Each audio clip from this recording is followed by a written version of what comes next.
Hi there, Leo. Thank you for joining me for your weekly forecast for week commencing the 29th of September. Your personal expression is going to be given even greater luster this week when on Tuesday Venus moves into your sector of everyday communications.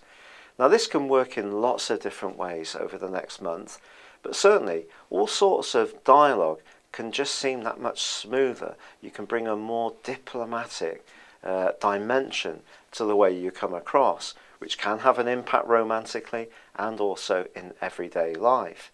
But there's also been a sparkling influence of late between Uranus and Jupiter, Jupiter being in your sign, which has been giving you a desire to break down some barriers in terms of your hopes for the future, be more experimental and pioneering, which has been a breath of fresh air for you.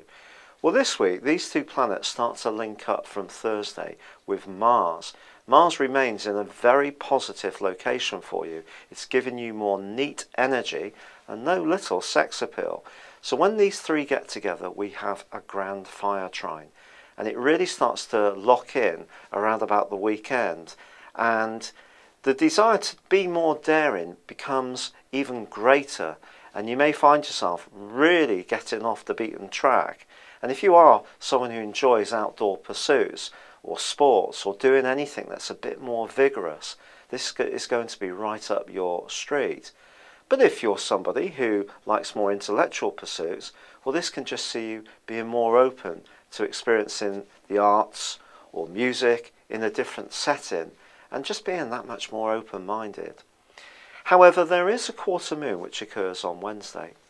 And this quarter moon can create a certain amount of electric energy this week, which can put you on a little bit of an edge, particularly if you try to cram too much in.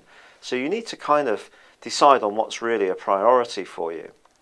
However, there is also the role of Mercury, which does continue in a rather timid part of your horoscope, one which can see you bottling up your feelings a little bit if you're not too careful.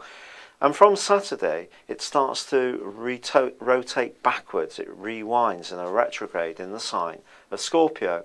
And if there is something that's bugging you somewhere, it is going to be important to try to share it with someone who you know you can trust 100%, and you can just safely get any frustrations out.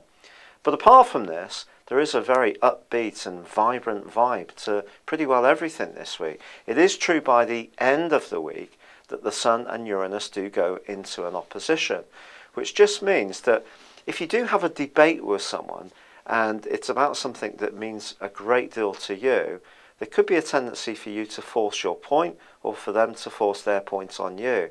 But this is where Venus kicks in again, and it's just giving you a little prompt in the back of your mind just to stay calm and to try to get what you need to say over in as gracious way as possible. But you could surprise someone by just seeing something or expressing something in a very different way to how you have done before. And your desire for physical space is also going to be increased by this opposition as the week draws to a close. It's been a real pleasure being with you, Leo. Thank you for joining me. Don't forget, you can now tune in to watch your year 2015 video on YouTube. But for now, good luck and goodbye.